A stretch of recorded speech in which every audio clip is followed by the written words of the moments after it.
I claimed the bench on a Tuesday. Not intentionally.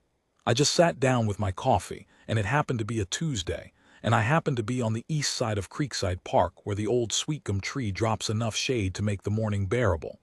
I was 67 years old and recently retired and had nowhere particular to be. So I sat. The joggers moved past. The pigeons did what pigeons do. I drank my coffee and watched the light come through the leaves and tried not to think about how quiet the house had been since June died. That was 14 months before the Tuesday. I mention it only because the bench mattered in a way I didn't understand yet. The park sits between the Harlan District business corridor and a grid of older neighborhoods, mine among them. 40 years ago, it was a cracked asphalt lot that collected rain and broken glass.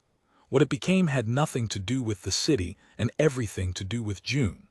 She was a landscape architect, and she had the kind of stubborn love for a problem that makes people either get out of her way or fall in behind her. She spent 3 years drawing plans for that lot on her dinner breaks, lobbying the parks department, hitting every neighborhood association meeting until the room was too tired to say no. The city had told her no twice, and the parks department had told her no once, and she had written all 3 rejections in a notebook and carried them back to the table and started over. When the funding finally came through, a community development grant she'd applied for 4 times, she cried in the kitchen and then drove straight to the site and stood in the rain and looked at the cracked asphalt and said, "There you are." I built the benches. I'm a civil engineer, not a carpenter, but June had the design and I had a Saturday and a willingness to learn by doing. We set them together. I sanded the edges twice because she said the first time wasn't good enough, and she was right. The east bench under the sweetgum was the last one we finished. She said it got the best light in the afternoon. I sat there every morning for 6 weeks before the boy appeared.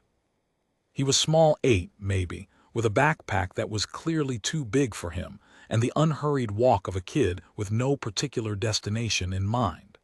He passed my bench twice before he stopped and stood about 4 feet away and studied me the way kids study things, with no embarrassment at all. "You're here every day," he said. "I am," I said. "How come?" I thought about it honestly. "The tree," I said.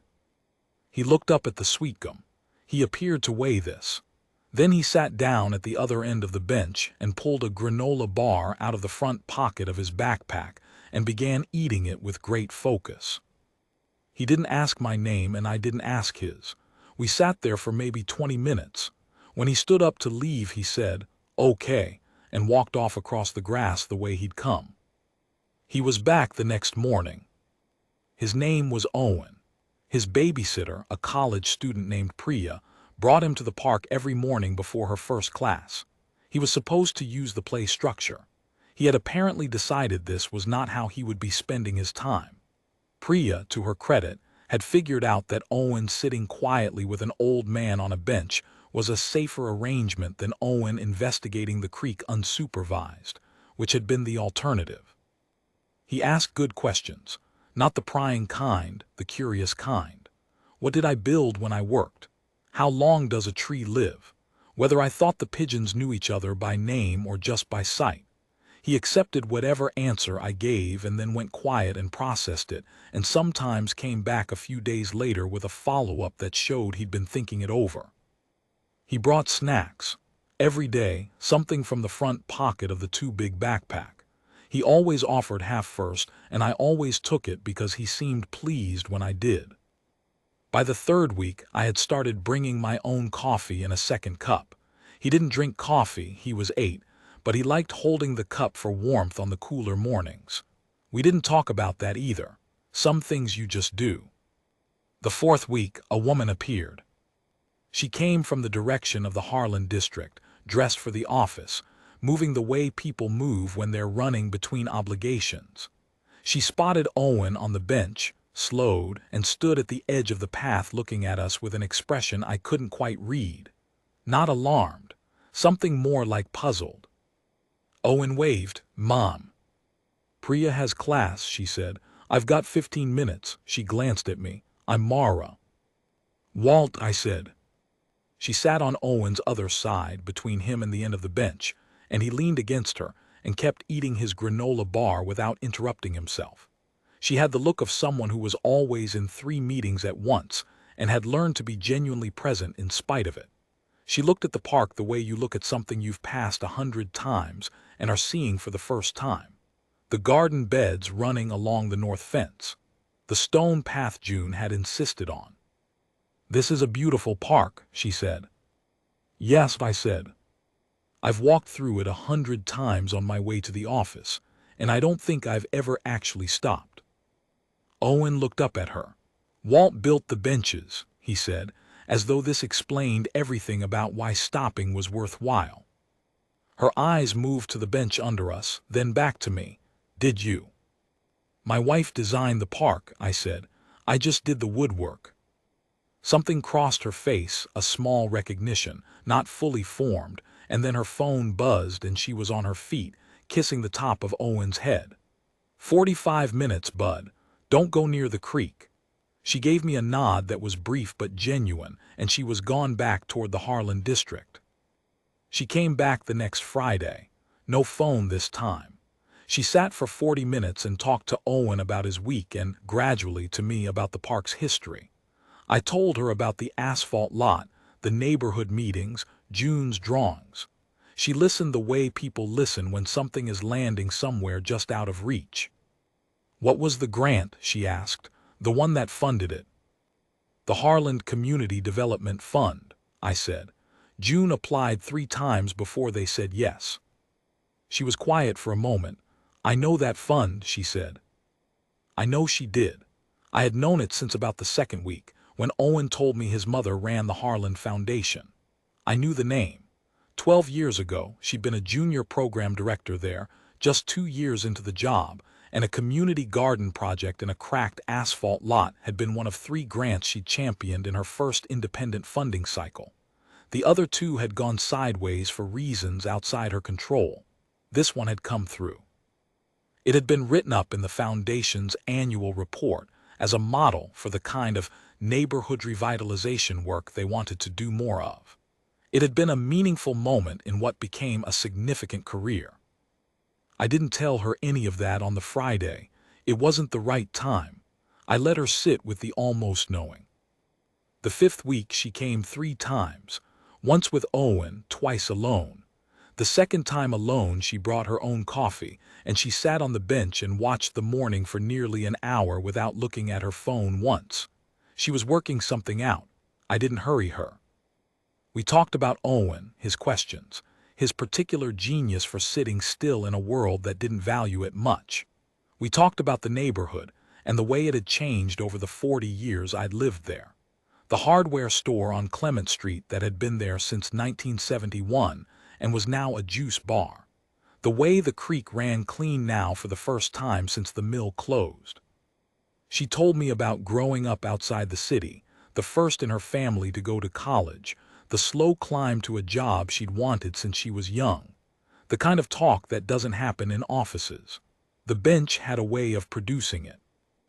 Near the end of the hour she said, "My first real win at the foundation was a park grant, a community garden in the Harlan district." She paused. "I've thought about it a lot over the years, whether it actually changed anything for the neighborhood or whether it was just a line item that made the annual report look good." I looked at the stone path.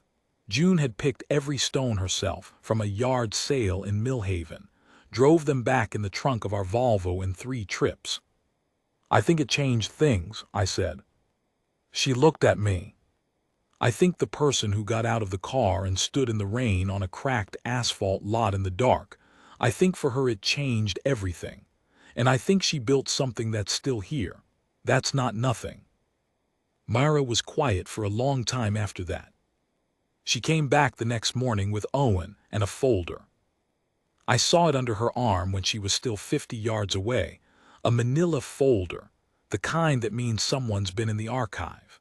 She sat down and Owen went immediately to the granola bar, and she laid the folder on her knee, unopened, and looked at the park.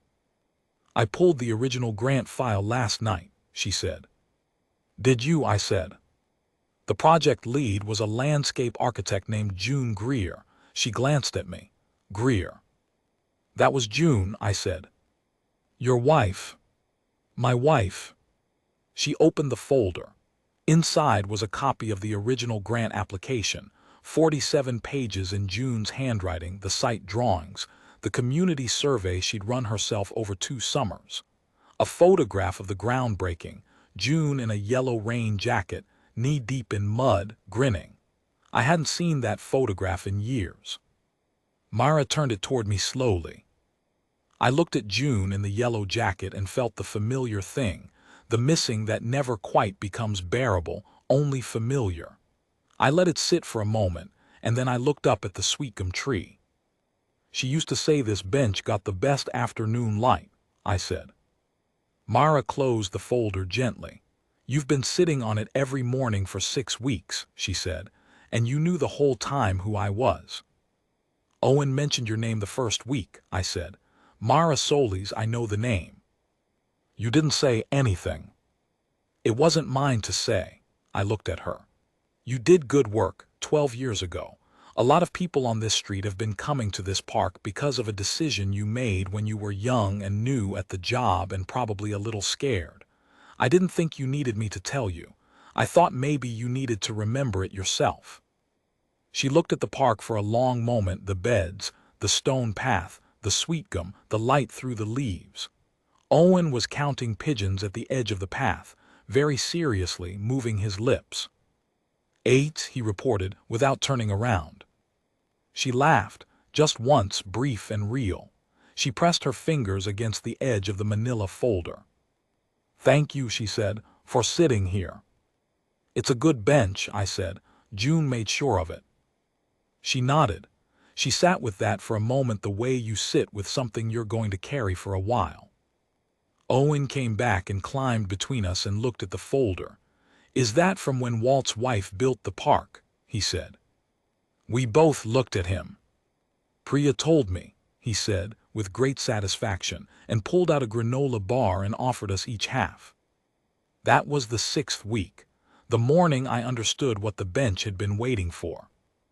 I still go, Tuesday, Wednesday, Friday, most Saturdays now. Sometimes Owen comes before school and we sit with our respective coffees. His is hot chocolate, which he calls coffee because he thinks it sounds better. Sometimes Mara stops by on her way to the office. 15 minutes turned into 30, the folder long since back in the archive, but something from it still with her. She talks about the new grants, the neighborhood projects she's trying to fund.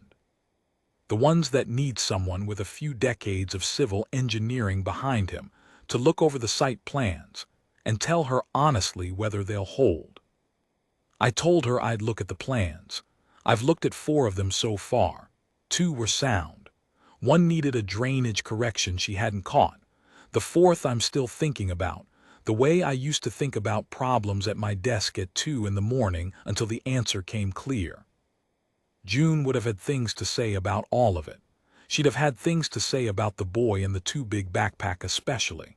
She had always understood, faster than I did, what the important things were, how sometimes what looks like an old man sitting alone on a bench is really something else entirely, something waiting to become itself. I sanded those bench edges twice, because she told me the first time wasn't good enough. She was right about that too.